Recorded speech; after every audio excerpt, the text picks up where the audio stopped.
Hey guys, Mike Hedlesky here. Like I mentioned on social media, I was going to start doing some Q&A, some video Q&A stuff. I didn't realize there was going to be over 50 people to send me questions, so this is going to be broken up into several parts, and if you'll just be patient with me, hopefully I'll get to everything. I really appreciate people actually giving shit about what I have to say, which is kind of terrifying, kind of weird, but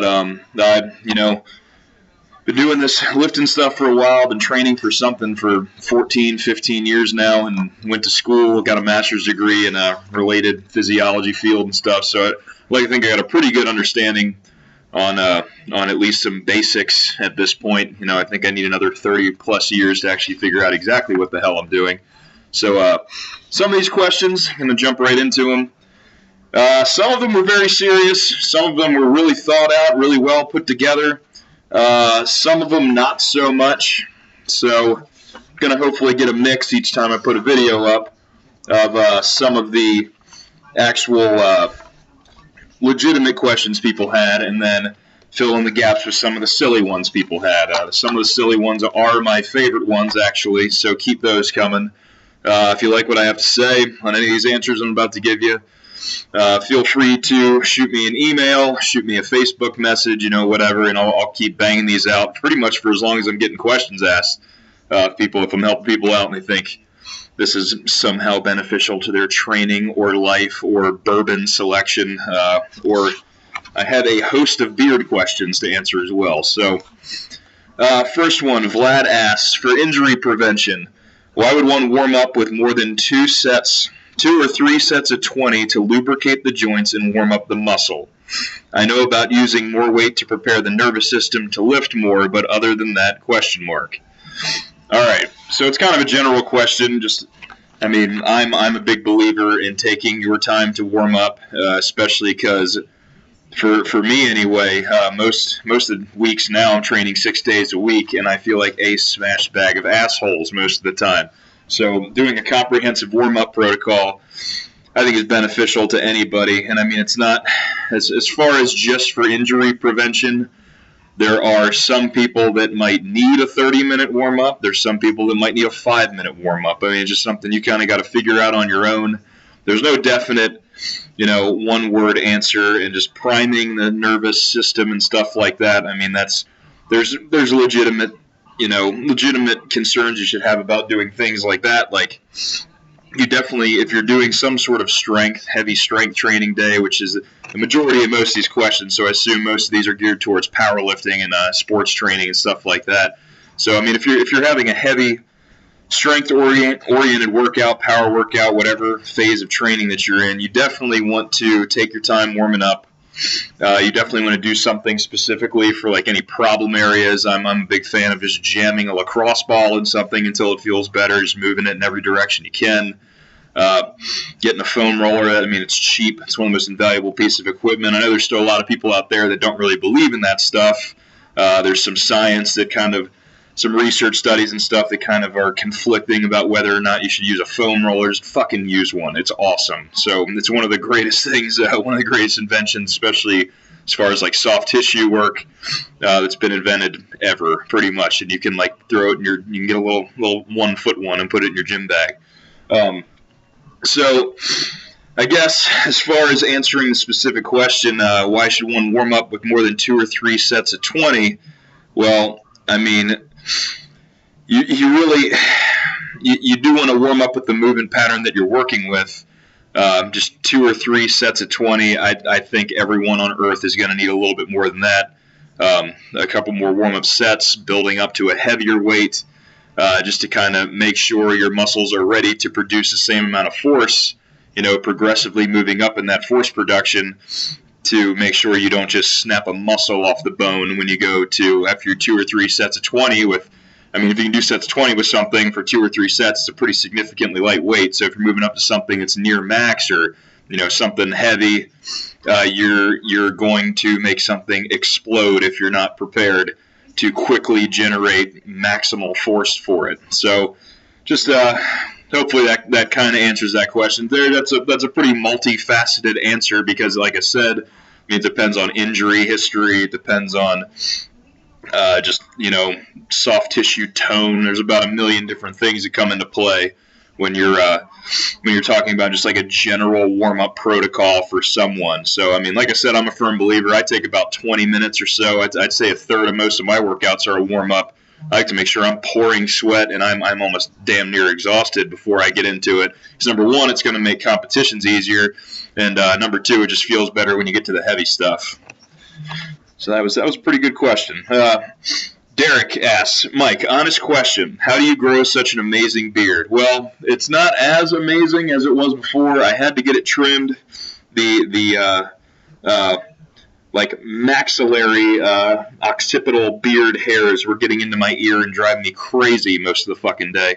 So as far as conditioning, as far as nutrients, I have an organic beard conditioning oil, which is pretty much the only organic thing in my house. It's fantastic. I'm pretty sure it's just called beard conditioning oil. Let it soak in. You smell like a damn lumberjack for the rest of the day. It's a beautiful thing. Step number one to growing a beard, don't shave. There you go. See what you're made of. Just let it grow for a couple of months. If you look like, the Unabomber had sex with Charles Manson in his face and it made a face baby, then you might want to think about seeing a professional to shape it up a little bit. Like I said, I got mine a little shaped.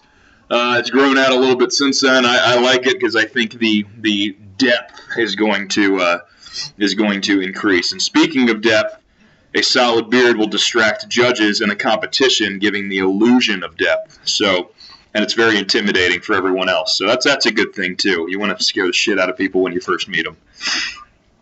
Mike asks, you either didn't cut or only had to cut a little bit of weight for the Arnold, but managed to put on a pretty decent amount of weight in the 2-hour weigh-in period. What was the one weird trick that scientists hate you for? I assume it's cheeseburgers, but maybe I'm missing something. Actually, I did eat a cheeseburger in that 2-hour time frame. To clarify, for those of you that don't know, university, USAPL, like United States Powerlifting Federation, Powerlifting Association, I don't even know anymore. And like IPF competitions require a 2-hour weigh-in. So at this Arnold Sports Festival, I weighed in day one. I competed 2 days in a row. I weighed in at 251, I believe it was, and then I went, just for shits and giggles, weighed myself right before the actual lifting started, and my weight had already gone up to 265. So obviously I didn't eat, about 50 pounds of food within that 2-hour time span. One of the biggest things, I was a little dehydrated. I was trying to cut a little bit of weight before. One of the biggest things was, and this is, I'm revealing all my secrets now. One of them was Pedialyte. Pedialyte makes a powdered, high-concentrate Pedialyte. You can only find it online. I haven't been able to find it in any stores, any pharmacies or anything like that. I mixed a shitload of that with a shitload of powdered Gatorade into a half-gallon of water. And then pretty much immediately after I weighed in, I drank that as fast as I could. I then did eat a cheeseburger, some French fries. I had a giant thing of pasta. I would not suggest trying to cram that much inside of you right before you do a lifting competition if you're not used to it, because odds are it's going to violently evacuate one direction or the other once you start straining under some heavy weight. And even though it's hilarious when people lose control of their, when they become incontinent on the platform, I don't ever want it to be me. So that's just something to think about. I don't know. It eats their own. People are into some weird stuff. So if dropping a load on the platform is your kind of thing, go for it. But yeah, I actually felt pretty good that competition, and gaining all that weight back, I felt all right. Like I said, I was already a little dehydrated going into it. I don't know how much. I wasn't on a specific, I did a little water manipulation protocol beforehand that worked pretty good. I dropped about 10 or 15 pounds that week. So yeah, I didn't have to cut too much weight. I actually didn't have to cut any weight, but still it was definitely helpful for the whole body weight coefficient thing. And I was kind of just messing around with some new stuff, hoping that I can use it again for men's Raw Nationals in a couple of weeks. So that was more of an experiment than anything, and it worked out pretty well. So I'll probably just start pushing it and doing a little bit more drastic stuff next time. But Powder Pedialyte, powder Gatorade, water all mixed together. It's pretty tasty stuff. All right, next question. Steve asks, make a video elaborating on how you've been using DUP to make strength gains or implement it. Well, honestly, I'm not going to answer that question because for those of you that don't know, I've changed my programming a little bit. I was a pretty big West Side guy, conjugate training stuff. And now I'm doing more of the daily undulating periodization, which is a lot more kind of linear oriented, and it's just pretty much the competition lifts 6 days a week, going pretty damn heavy. But I have outsourced my programming to Dr. Mike Zordis, and I don't want to. There were a bunch of questions about DUP that I got, so I'm going to keep the answers kind of vague. But for me anyway, I feel like a lot of the stuff I did with the West Side, it's really general physical preparedness stuff.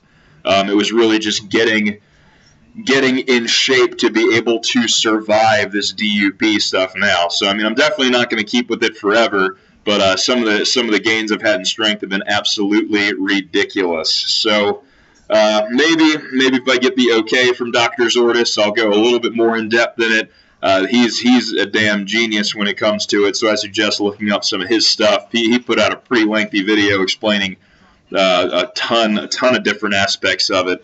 So yeah, Dr. Mike Zordis over at FAU, and he is, like I said, he knows his stuff. Nico asks, do you think it is necessary to deadlift every week or not, only coming meet time?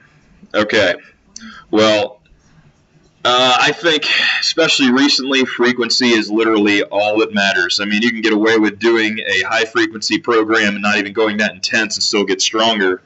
That being said, I was under the belief that I couldn't deadlift heavy more than once a month up until I started doing the DUP programming around January. And since then, there hasn't been a week I've been under 80%, 3 times a week.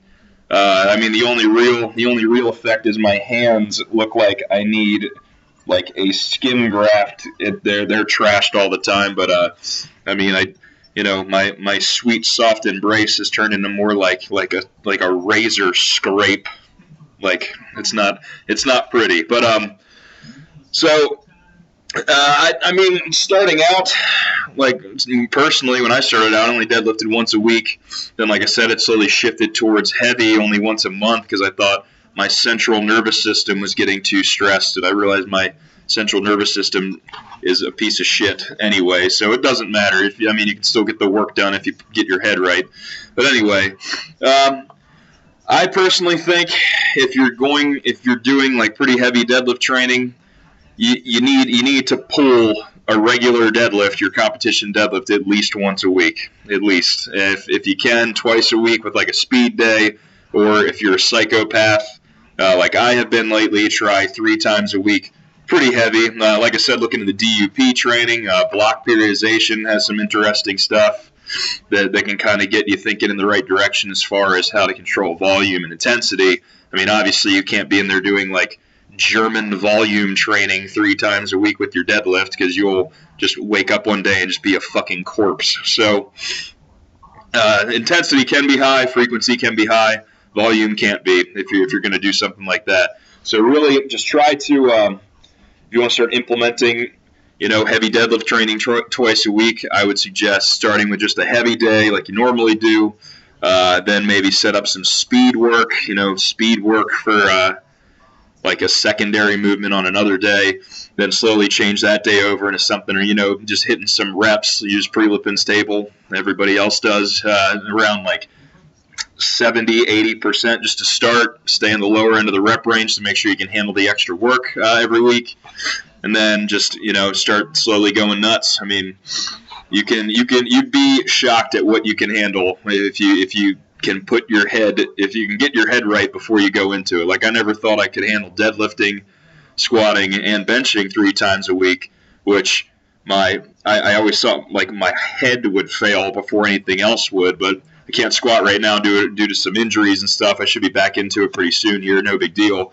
But yeah, like benching heavy 3 times a week, I was that asshole that was like, oh, my shoulder's going to feel bad. Deadlifting, my back and hands are going to feel bad. Well, they do, but you can still get the shit done. So So as far as do I think it's necessary, probably not, because it's just more efficient to do it more often. Even if it's just you go in and hit an empty bar for 100 reps, just working on perfect setup, making sure the movement's right. Just the more you can do the movement, the more you'll be better at the skill. So it's kind of, I don't know, it's kind of a different way to think about it, I guess. But just I really think yes, it needs to be done every week to answer your question, but it also needs to be done at least 2 or 3 times a week just to get the most out of the movement.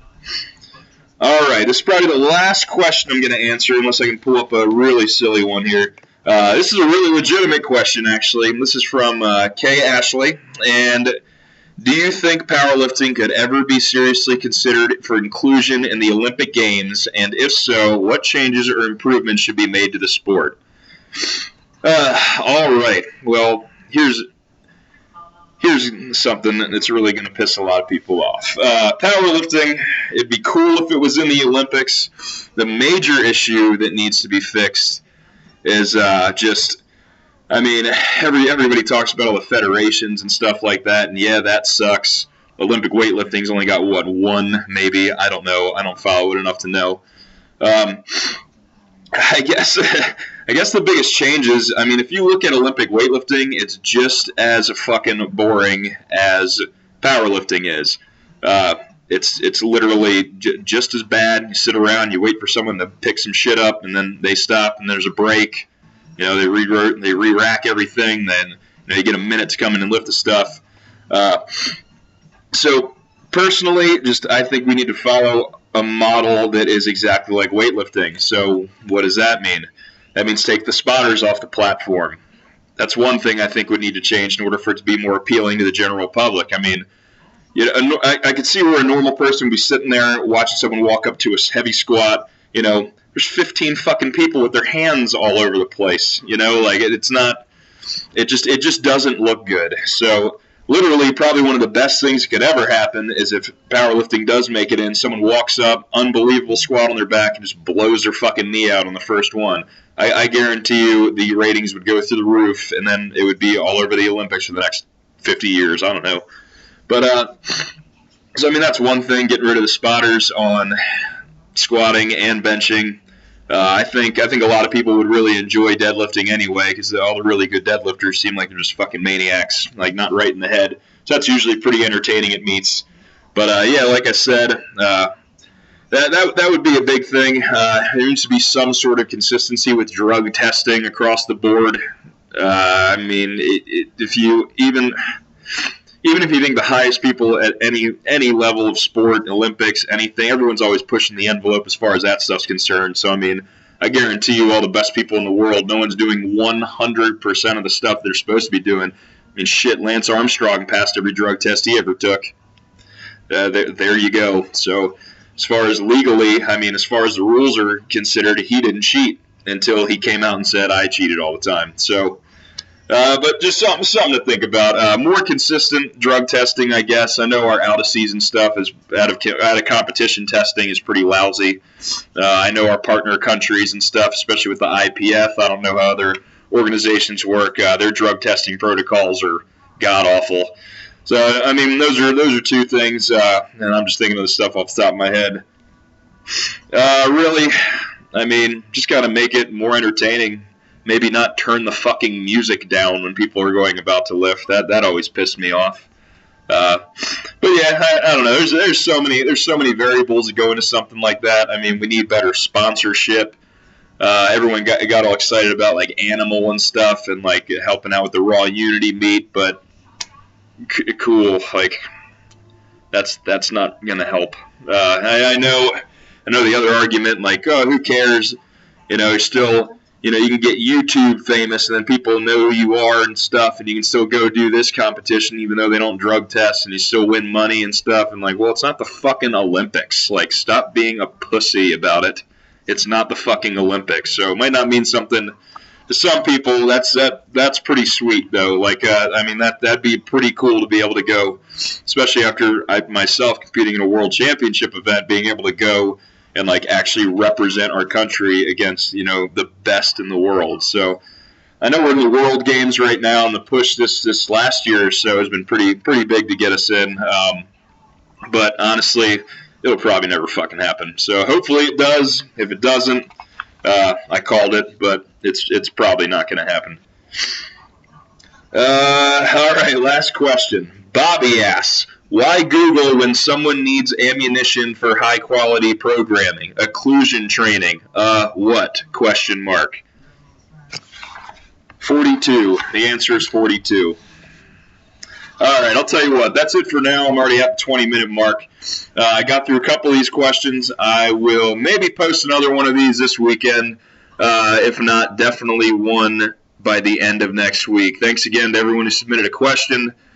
Please let me know if any of this was helpful or if I'm just talking out of my ass or what. So, again, thanks a lot. Thanks for watching. Thanks for giving a shit, I guess. And I will catch you all later.